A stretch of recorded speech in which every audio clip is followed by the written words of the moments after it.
All right, let's begin by asking you your take on some of these issues that we have been talking about. We cannot look even at one paper without seeing all of these travails, the issues with IPOB, the sit-at-home order yesterday, the after effects of that, and the fact that, some NECO students missed seating for their mathematics, a course subject, because of the sit-at-home order. Let's begin from there. But it's quite unfortunate that students who have the opportunity to determine their destiny and career are caught in the midst of the sit-at-home declared by independent peoples of Biafra. But I think that it's a sacrifice that is worth the liberty of the people of the Southeast, because we are united with them in agreement that the marginalization of that sector of the country, it's intolerable, it's unacceptable. If you have visited the Southeast, there's no federal presence there in terms of infrastructure and even companies and government establishments. It's like the civil war is still on. And I don't know how we can sustain that mentality to treat the people as if they are not part of us. And so for me, I think that it's come to a time when the people of the Southeast should determine their fate. The right to self-determination is guaranteed by international law. It's guaranteed under the African Charter on Human and People's Rights. It is guaranteed under the United Nations Charter, or under the Universal Declaration of Human Rights. So if a people decide that they don't want to be part of any particular country, they have a right to do so. But having said that, I believe that the agitation for self-determination is occasioned by neglect. It's occasioned by marginalization. It's occasioned by persecution. If you look at the entire Southeast, for instance, in this particular administration, you cannot find any major position from number 1, let's say, to number 4. The president, the vice president, the Senate president, the Speaker of the House of Representatives, the Chief Justice of Nigeria, or even the armed forces. And these are people who contribute immensely towards the economic development of Nigeria. Is the third largest ethnic group in Nigeria. So how do you run a nation like that? And then we're going to 2023, it's like there's not even any agreement in terms of power sharing. It's always between the North, Hausa Fulani, and the South, Yoruba-dominated political space. I just think generally it's unacceptable to marginalize a race for so long. So right. I'm in support of the sit-at-home declared by IPOB, but I do not support the areas of violence. Precisely. If people feel that they do not want to support your struggle, you cannot compel them by violence, or even leading to burning their properties or killing anybody who probably does not support that call. It's self-defeatist for a house to be divided against itself. So in that regard, I think that there was some extremism on the part of IPOB in trying to enforce the sit-at-home through violence and repression. Because what you are suffering in the hands of the Nigerian state, you cannot then impose it on your own people. Otherwise, charity should always begin at home. Thank you. All right, Abun, thank you. Let's interrogate some of the concerns you've raised. You've identified the fact that, well, self-determination is guaranteed under international protocols, which Nigeria is a signatory to. And also the right to civil disobedience is also, allowed in the Nigerian constitution. But the mode and pattern that we are seeing, which is playing out in the South, especially within this group called the IPOB, prescribed as they are you concerned that it's taking extremist dimensions? We've seen pictures, we've seen videos of what happened yesterday. We've seen poor people who are just struggling to survive, who are setting up some backyard restaurants, fixing their meals, and so-called IBO people move in, scatter everything. The livelihood for that day is lost for that poor woman, and several other cases such as that. Is that not assuming some extremist dimension? And how do you think this should be best handled? Well, if you look at the events in the Southeast geopolitical zone, you will discover that this is the second time in the series of a sit at home. The first one was on May 30th, which was in remembrance of the fallen heroes of Biafra. And it was absolutely successful, about 110%. It witnessed about 110% success. So that tells me clearly who is in charge in the Southeast. The governors by now should have resigned. All the governors of the states in the Southeast have lost legitimacy, because you cannot claim to be a governor in a state in which you have no control over your people. Loyalty in the Southeast now is to IPOB. Loyalty in the Southeast now is to Nnamdi Kanu. So what that tells me clearly is that if you organize election in the Southeast today and IPOB decides to raise candidates, they will floor all the major political parties if there is free and fair election. Because the people who will decide the votes are the ones who stayed at home yesterday, are the ones who stayed at home on May 30th.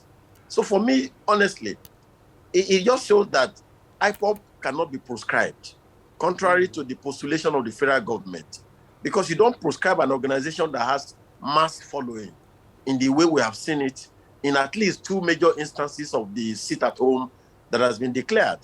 Of course, like I said, the pockets of violence that was witnessed yesterday is totally not acceptable. But it's not sufficient to undermine the potency of the cause of the struggle. You know, they're just unfortunate incidents that happen, which I think the leadership of IPOB should sit down and bring to book those who are responsible for such violence. I mean, they should be able to identify them and convince the people that that was not their intention. Do you really think they have the capacity effort to try to suppress the people through force or intimidation? So that said, I believe that the Nigerian state should take a lesson from what is going on in the Southeast and sit down with IPOB and discuss the major grievances and see how, you know, they can be incorporated into the mainstream politics. They can be incorporated into the mainstream administration for the region to move forward. Because, I mean, given the experience of what happened to El Zarzaki, I mean, in Zaria, you can't suppress these organizations. Given the experience of what has happened even to Boko Haram itself, or to our People's Congress, you know, so these are ethnic militias that you probably have to find a way to discuss with them in the way that we did with Niger Delta militants, and we're able to get peace in that region. So for me, I do not support the destruction of properties, the lootings, the killings.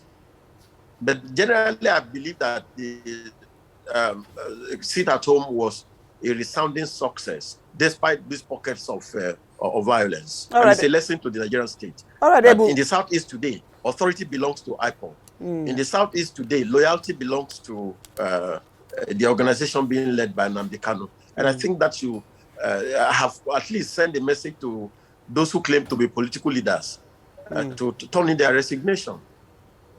Ebun, you've touched on a couple of things. I want us to, you know, zero in on the part of the government. I want you to evaluate. You have just said that IPOB sit-at-home order obviously has shown who's in charge in the southeastern states of the country. But let's look at what this means, the implication of this for governance in the country, starting from the southeastern part of the country, and the implication that you know, this will have on governance in Nigeria generally. Well, I think that what is clear from all that is going on in the Southeast clearly is that the entity called Federal Republic of Nigeria is a shaky conglomeration that has no foundation to stand at all. Because in the normal federation, I mean, people should have allegiance to the central government. But the central government itself has lost legitimacy. It has lost control. You know, otherwise, you don't have a federation in which a major player in that federation is not agreeing with the principles of the federation. And you just see what's going on in the Southeast. It's also going on in the Southwest. I mean, Chief Sunday Adeyemi is leading a formidable force asking for Yoruba nation. And I mean, it's resounding with the people. We show that a majority of our people are disenchanted with the system. And that's why those of us who probably will not go the route of the route of Nnamdi Kanu or Igboho are calling for restructuring. Because you can't force people to accept oppression. You can't force people to accept economic policy that are not bettering their lives. You can't force people to accept a federation that is skewed in favor of a particular entity. And so I think that the lesson for the Nigerian state is to say that, look, it's time for us to sit down to agree on the conditions of togetherness. You can't continue to mouth Federal Republic of Nigeria. You can't continue to use a constitution to force people together, to take away their resources, to take away their destiny, to take away their potentials. So I think, going back to the question you have raised, the lesson for me of what happened yesterday in the South is that there's no country called Nigeria as we sit now. The country that is called Nigeria is for the politicians, is for the ruling class.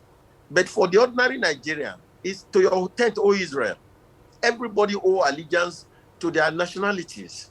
They owe allegiance to their particular areas. And I think we should find a way to sit down, to agree whether we should be together or whether we should separate.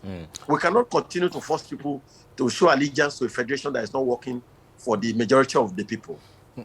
All right. You've talked about having a conversation or perhaps some form of dialogue with people like Nnamdi Kanu, people like Igboho. Are you with us, Mr. Degbora? Yes, I'm sorry. Okay, great. Now, let's talk specifically in terms of Nnamdi Kanu's IPOB. I mean, these are a group of people who have been very clear about what they want. Is it possible to have a dialogue with this group of persons? Yes, it is possible. I mean, let's take for instance, there's an organization called Miyetti Allah. They have executive, they have registered office. Every day, they come out supporting Fulani herdsmen. In spite of the orgy of violence that these herdsmen are imposing on people, raping, killing, denying people of their farmlands, yet there is an organization registered that is maintaining visibility, is not proscribed by government, and every day they come inciting, their members into this kind of violence, and there's nothing happening. And then, I mean, look at Sheikh Gumi, supported by DSS and security agencies. He's gone into the wilderness to discuss with bandits who are holding and wielding guns and AK-47, and nothing has happened. So if there is dialogue in those instances, and the heavens have not fallen, so why wouldn't you dialogue with Kanu or Igboho or any other person who is calling for secession or self-determination? My point is, can there be a middle point? Even after the civil war in Nigeria, yes, Nigeria and the Southeast came together to discuss the options for ending the war. So I don't think that you can say any specific group of people do not deserve to be called for a roundtable discussion. When it happened in the Niger Delta, we had to engage the Niger Delta Avengers. You remember the vice president went through all the creeks in Akwa Ibom, in Rivers, in Delta, in Ondo, to meet with the militant leaders, to meet with the community leaders.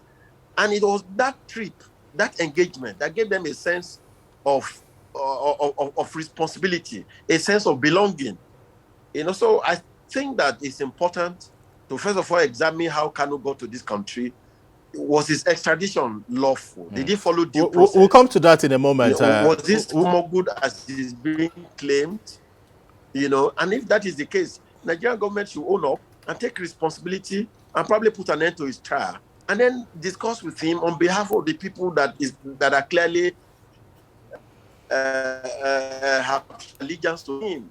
I honestly do not agree that it's not possible to discuss with Nnamdi Kanu. Maybe there are excesses, maybe he's an extremist in a way, but given what has happened in the Southeast on May 30th and yesterday, his extremism resonates with the people of the Southeast.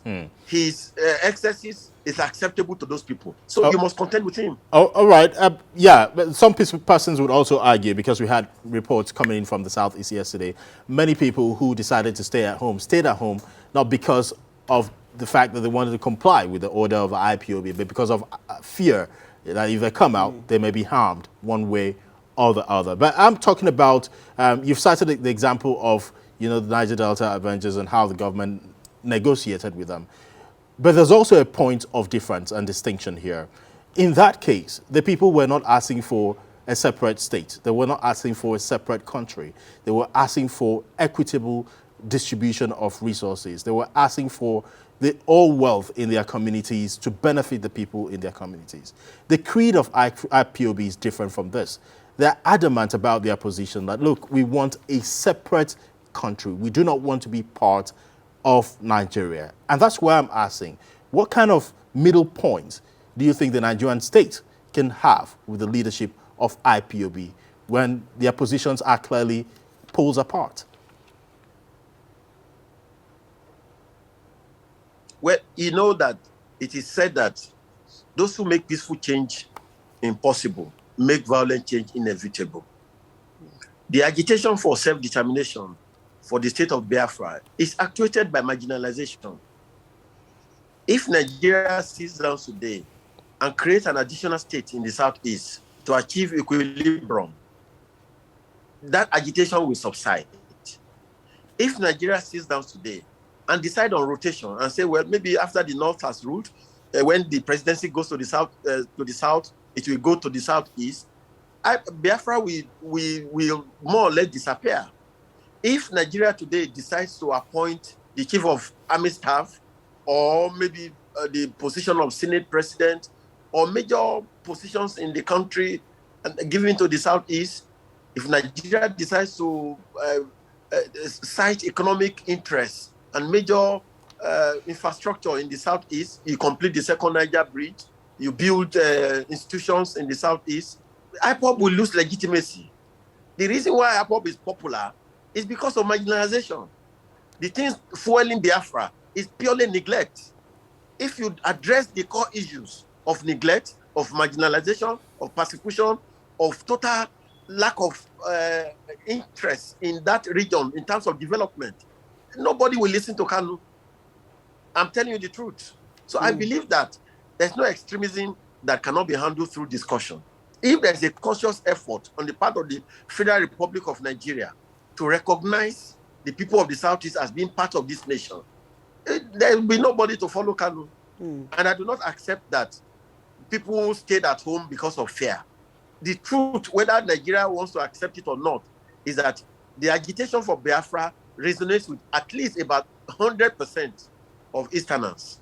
The Igbos are fully in support of the agitation for self-determination because of neglect. So I don't think that it is true that they stay at home because of fear. They support the agitation. I have spoken with majority of their leaders, and you can see that when governors say, if you don't come to work, you will lose salary, you will lose your job, and people don't respect such declaration, who is forcing them to stay at home? I don't agree with you, sir. I believe that the agitation for self-determination in the Southeast finds support with the people of the Southeast because they feel that they are not being carried along by the Federal Republic of Nigeria. Let's talk about this issue of being carried along by the Federal Republic of Nigeria, the marginalization and all of that. Let me ask you, let's evaluate government's response to this so far. Now, you have constantly talked about, this is a roundtable discussion is possible here. But the question is, who are those that will be on this roundtable? Obviously, the federal government and IPOB. But are there willing participants for this conversation to take place? The government's response so far, the arrest of Nnamdi Kanu, the extradition of Sunday Igboho, and the way the government has responded so far, does that give you any inkling as to whether the government is interested in having a conversation with this self-determination, determining group across the country? Is government interested? Can this conversation actually hold? Well, you see that if there is a genuine desire to dialogue with the representatives of the Southeast, we can identify them. They have representatives in the National Assembly, whether you like it or not. I mean, the Senate minority leader, is a popular person. Is somebody who is at least is the face of the Southeast in the National Assembly. They have governors, and then they have community leaders within the Southeast now. At least the socio-cultural group called Ohaneze Ndigbo is accepted as the major cultural group representing that entity. They have some divisions here and there, but over the years, it's been acceptable that Ohaneze Ndigbo represents the interests of the Southeast generally. So if you pick representatives of Ohaneze, you pick the representatives in the National Assembly, you pick amongst the governors, you pick amongst the various business interests in the Southeast, and you have genuine discussion with them towards finding some common grounds for participatory democracy. Surely that will calm down the interest of the people. When you make other people constitute a dot in a circle, when you make utterances that seems to incite them to say we will teach them in the language they understand, those kind of things, it raises a lot of in the minds of people, and that there is a desire to eliminate them or probably just to keep running the federation, not caring what they think about. So I believe that our leaders need to show some kind of empathy, in what people go through. It is claimed that there are no infrastructure, there are no good roads, no electricity. Virtually all the development in the Southeast is by their individual citizens who build communities, who build universities, who build hospitals, who build schools. That shouldn't be the case, because in other parts of Nigeria, we see evidence of development. We see that hospitals are being built in Lagos State, in Ondo State, in Kaduna State. We see Nigerian Defense Academy. We see a lot of infrastructure, train stations. In all these train stations going on around Nigeria, did you see anyone that landed in the Southeast? I mean, how do you treat people like that? All right. So I believe that there is opportunity for dialogue, recognize their true leaders, and sit down and fashion out a way in which we can give them a sense of participation. I don't think it's proper. I'm not an Igbo man, but honestly, all the demands of IPOB and Igbo people resonates with me, because it's a cry for justice. It's a cry for equity. And it's a cry that resonates with anybody who has conscience. Talking about this dialogue, how far-reaching should this dialogue be? Because the issues which you've highlighted, of course, the issues of marginalization are quite real and potent. But now there's a fresh issue of the man who is leading IPOB, Nnamdi Kanu, in detention. And part of the reasons, in fact, primary reason which they went on the sit-at-home protest yesterday was to demand for his release. If there's supposed to be a dialogue, would that also be a primary part of what should be on the table? Well, if you go through the experience in South Africa, the minority whites thought that they will keep imposing on the majority black people of South Africa. And the leader of that movement, Nelson Mandela, was put to trial and sentenced and put in jail. But from jail, he was influencing the majority views and opinion and lifestyle of the majority black people, such that it became inevitable to release him. I think we should learn from history. If Nnamdi Kanu is the face of the Southeast today, you put him in jail, you put him in underground, you even kill him, it will not take away the idea that the people of that particular entity in this nation are calling for recognition. So for me, if I'm in a position to advise the government, it's to terminate the trial, honestly. Because, you said that he's guilty of treasonable felony, he wants to overrun the system. Honestly, for me, I've not seen evidence of a particular person that he has killed. I'm not saying that I support all that he is doing, but yesterday, I read in the news that Mr. Femi Falana, SAN, sent a letter to the Honorable Attorney General of the Federation asking for details of 800 members of Boko Haram that are claimed to have been arrested for so many months. There's no trial. We don't even know whether they are still in detention or they have been released. Look, we're not all fools. We see what is going on. In a way, it seems that the government is applying different measuring rods for treating a particular people and treating another particular people. If you say Nnamdi Kanu is guilty of treasonable felony, then what happens to Boko Haram? Honestly, you can imagine if the people of the Southeast had shot down enough aircraft in this nation, probably the government would have wiped out the entirety of that region. But it happened somewhere in this country and nothing has happened. We have buried that idea. We don't even know where the plane is. We've been told that Boko Haram and bandits have acquired rockets that can shoot down planes. And I mean, so who else is waging war against Nigeria?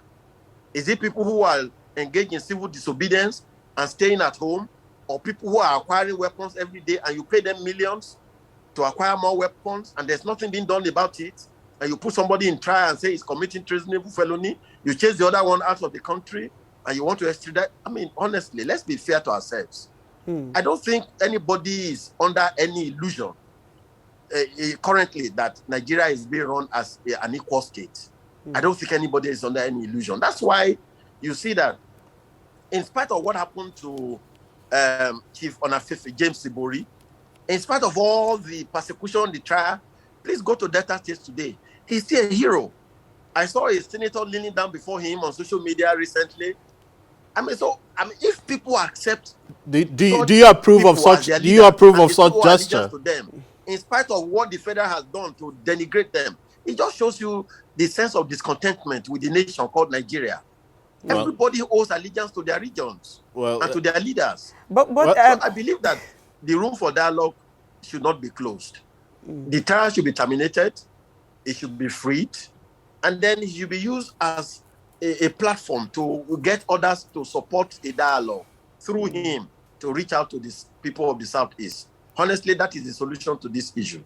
Supporting our regions and putting our ethnicity before our nationality is not something we want to, promote, at the detriment of our country, is it, Ebu? No. It's not about supporting nationality. Nigeria is a federation. The meaning of federation is that there's a weak center and strong regions. It is the military that has imposed this unitary system of federalism. In a federation, allegiance is to the ethnic regions. Strength should be in the states. Political allegiance should belong to the states, to the regions. Economic power should belong to the states. Nigeria is the one running the federation upside down. There's no federation where the central becomes so strong as to be distributing money to the states. There's no federation that the federal becomes so strong as to be the only center of power. The federal should just be like a coordinating unit. I'm not preaching division at all. I'm asking that we run the federation the way it should be run. It is Nigeria that is running the federation upside down. You don't see a federation whereby the center is stronger than the states. I mean, go to United States and other federations. It is the states that have the power. The center is just a coordinating unit. All right. Yes, the states have the power, the economic power, but the allegiance of the citizens go to the nation, go to the country, and not to the state, the federating units which you are talking about. But let's quickly discuss the issue of Igbo as well. Senior citizens in the Yoruba communities across the southwest of Nigeria are making moves. Most of these moves are not involving the Nigerian government, the leadership of the Nigerian government, at least as much as we know at the moment.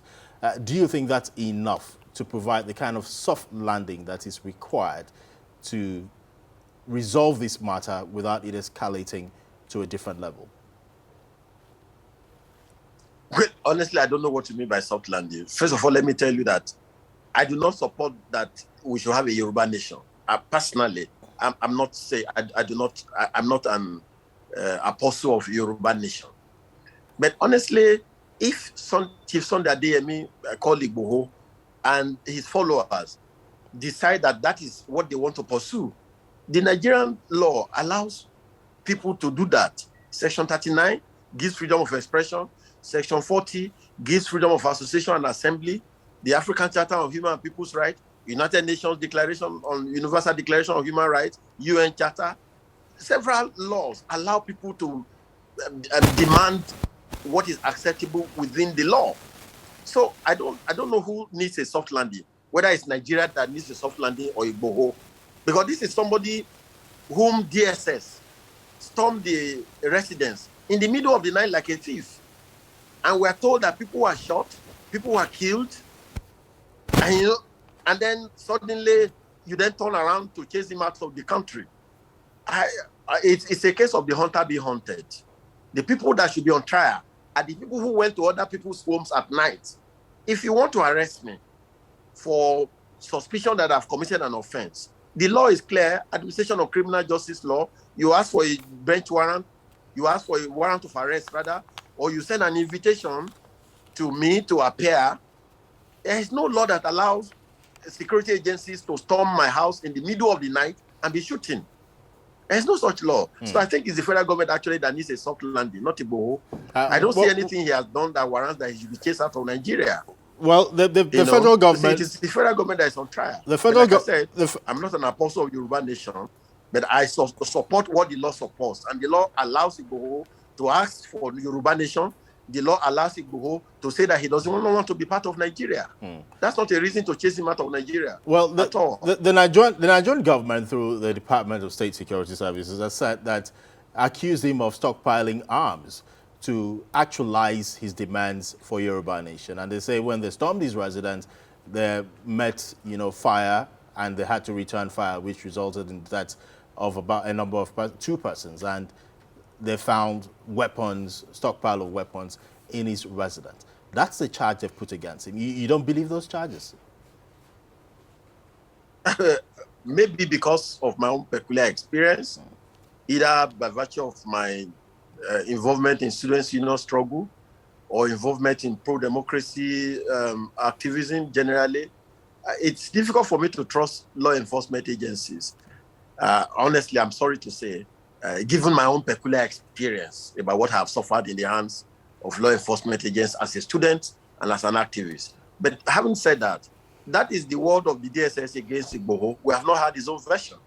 And we can't hear his own version until a template is created where he will not be under molestation, where he will not be under any threat.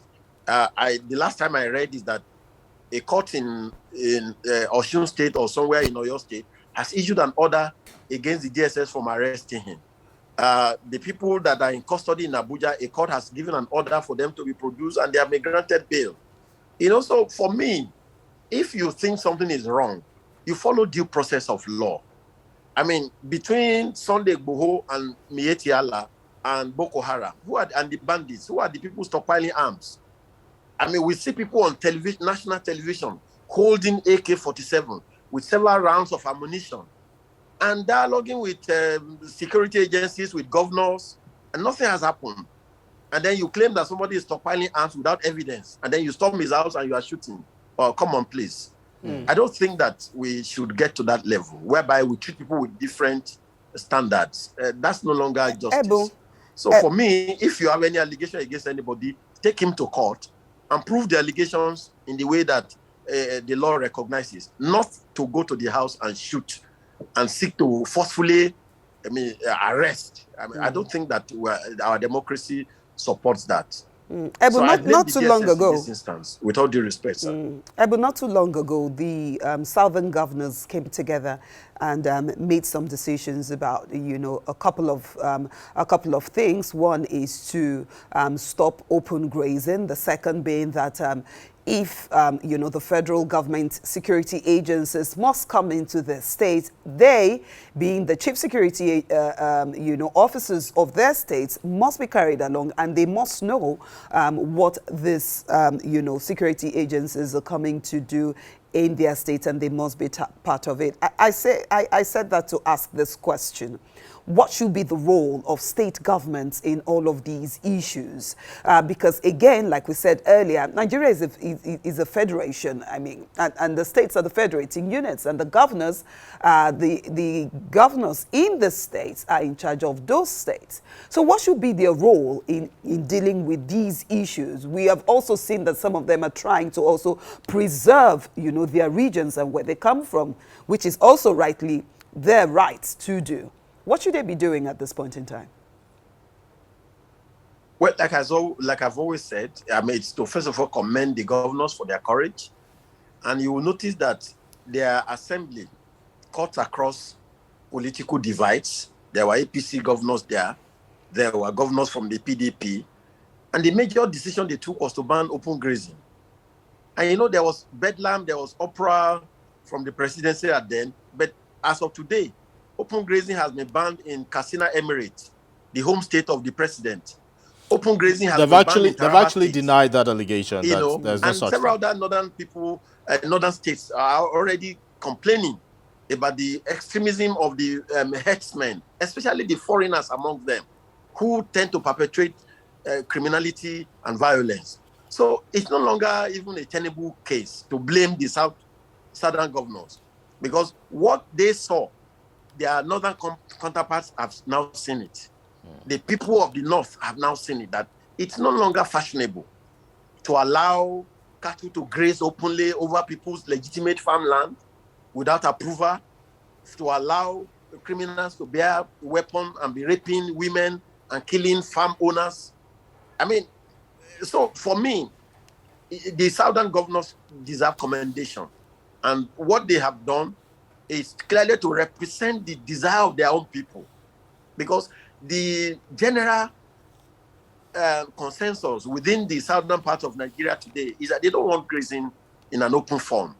I mean, we cannot deny people from plowing their trade, but just like spare parts people have to rent apartments or houses to ply their trade, if you want to graze animal, then you discuss with the owners of the land and agree on the terms of the engagement, how much you pay for it, the duration of the engagement, and then there will be some measures of control so that people can be held responsible and say, this is the person who came to buy land from me. So if there's any problem there, you then know who to hold responsible. But to just open up the flanks generally and say, just go and graze on anywhere you like, then you don't know who to hold responsible for violence, for rape. That shouldn't continue. Then secondly, the southern governors asked for dialogue. They said that they wanted Nigeria, the presidency, to talk to the people, you know, and to convoke a kind of discussion that will give people the opportunity to air their views.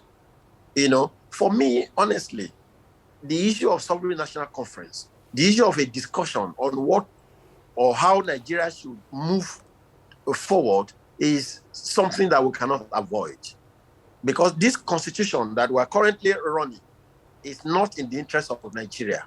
It will continue to bring iniquity. It will continue to bring agitations where you allow resources located in a particular area, for instance, Niger Delta. And then you say the means of distributing that resources is population. And then this population is fueled by the migration of foreigners to a particular part of the country, and they are counted as part of the population of that area, which means that the resources will go more into that area. The second Ebo, unfortunately, we have to go. Resources is land mass. We have to go, Ebo. Honestly, with all due respect, we want to thank you very much for your time. Deceive ourselves that such iniquity can last for a longer time than people have tolerated them. All right. Then talking about what you have raised about the governors. Unfortunately, we do not have time to continue. The Constitution. Sorry, if you can hear us, we can hear us. We might have to go now.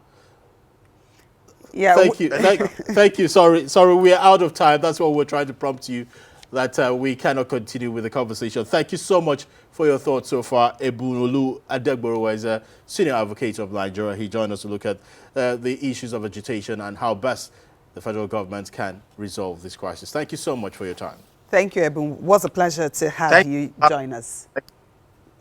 All right, we will be looking. Thanks for checking out SYMFONI on YouTube.